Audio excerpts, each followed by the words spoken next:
Welcome to the Slop Farm. Enjoy the video.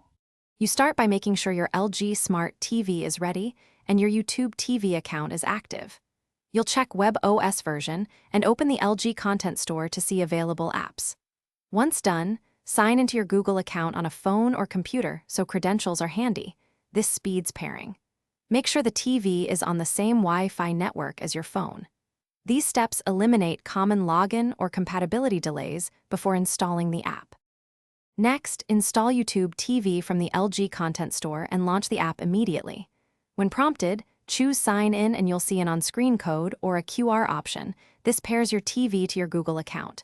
Use a phone or computer to go to TV. YouTube.com/start and enter the code, or scan the QR to authorize quickly.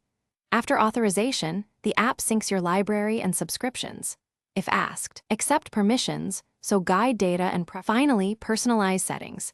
Select your profile, set DVR and caption options, and tweak audio or video preferences for best playback.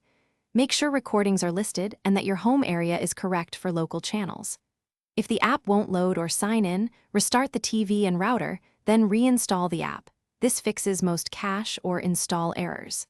If problems persist, verify your network's DNS and bandwidth. Changing DNS or switching to Ethernet often resolves streaming connectivity issues. Thanks for watching. Consider subscribing if we helped you today.